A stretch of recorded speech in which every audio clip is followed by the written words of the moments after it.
তার বউ নেই, তার কেউ নেই, এই শীতকালকে কাকা কাটানো যায়? তোমাকে একটা ভাই উঠা উচিত। আব্বা, শস্য কি কালে লাগাইতে হয়?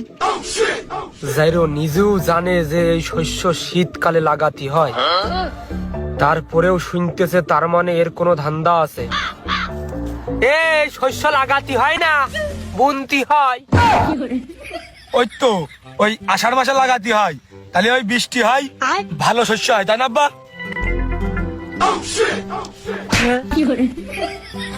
আব্বা আমার মারলে কা? ওর ঠেই পাইনি বলে তোর মারলাম। আমার বিবেক আছে, বুদ্ধি আছে, তারপরেও খুব ঘুম আসতেছে বাল।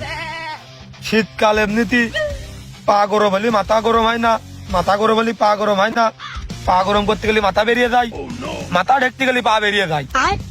ঘাস মনে হচ্ছে ওই দিকে ঘন। এই শীত মনে হচ্ছে আমি কাটাতে পারবো না রে।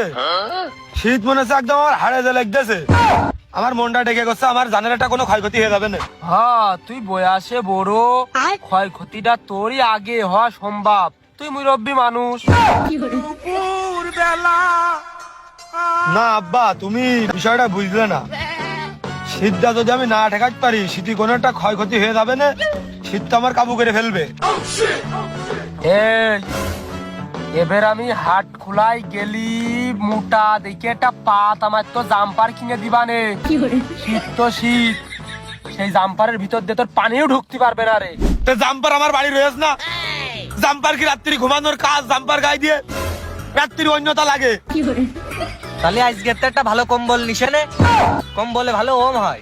ও কম্বল আমি নিয়ে দেখেছি, কম্বল এমনি তো আমি নিই, ভালো হচ্ছে না। তাহলে কম্বলের উপরে একটা ভালো লেপ নিছে নে, ভারী হয়ে থাকবে না, ওম হবে না একটু। হয়ে ধরে ওই লেপের তলেই ঘুমাচ্ছি আমি। এ শীতে ওই লেপ কম্বলের কাজ না। এই ওর কেউ ক, ও যে কম্বল চাচ্ছে সেই কম্বল এখনো 5 বছর পর। পৃথিবীর নিয়ম নীতি কিছুই বুঝি না, কেমনের মানুষটারে কোন কম্বল? আমি কোন কম্বল চাচ্ছি? তোর বিয়ের কুরকুরি উঠেছে ক ভাই। আমি পারি না আর পারি না। তোমরা যা স্বপ্ন দেখতেছো তা হবে না নে, আমার বহুত জ্বালা, আমি বুঝতেছি ও হবে না নে। ল্যাব এক কানে না হয় 3 কেন নাও। এ আমি বিয়ের কথা কোনো সময় কইছি তোমাদের কাছে? বড় ঘর, বড় খাট, বড় লেপ, বড় বড় তোষক, সবকিছুই বড় বড়। একা মানুষ, ওই জন্য করছিলাম আমি। হ্যাঁ ওই জন্য কি করছিলি আবার ক। না ওই যে ভয় করে না রাত্রি, তত বড় ঘরের ভিতরে একা একা থাকি, মনে হয় যে কিডা এসে ধরলো ভাব গা ছমছম করে। বাইচান্স যদি রাত্রির একটা বিপদ আপদে পড়ি ঘরের ভিতরেই, দেখা গেল যে দরজা খোলার লোক নেই, দরজা খুলতে খুলতে আমি আটা কেলে গেলাম, তুমি আসতে আসতে, ওই জন্য করছিলাম আমি। ও তাহলে যা, তোর আর একা থাকা লাগবে না, আমি লোক এনে দিচ্ছি। আব্বা ভাইয়ের বিয়ে দিবা নাকি? এই চুপ কর, আর একজন এনে দেবে, তার মানে কি আমার আর একা থাকা লাগবে না, বুঝিস না কিছু? কারণ বা আব্বা ভাইয়ের সাথে কিটা থাকবে? ওই যে ওই একা থাকে, কত বড় ঘর, গা ছমছম করে, ওই জন্য একটা লোক নিয়ে আসবো, সিঙ্গেল দেখে যে বেসেলার ভাড়া দিয়ে থবো, যা কম বেশ দেয় তাই নেবো। এ হয় না, এ হয় না আব্বা, এ কোনোদিনও হয় না।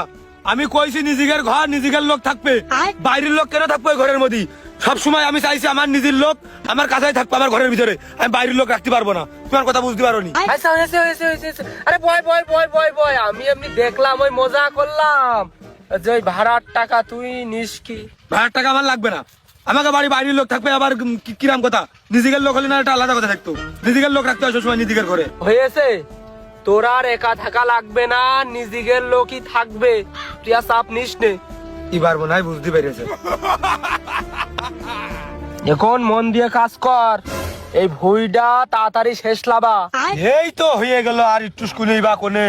ওই আব্বা তা করছিলাম যে শীত তো বেশি পড়তেছে, কাজের কাজ তো করতেই হবে না, তাহলে কি দেরি করে লাভ কি? হ্যাঁ তা ঠিক আছে, এখন তোর একা থাকতে এতই সমস্যা, আবার নিজের লোক থাকতে হবে। অমানি ছোটটা, তুই আজকে এর ঘরে থাকবি। আচ্ছা আমি ভাইয়ের কাছে থাকবা নে।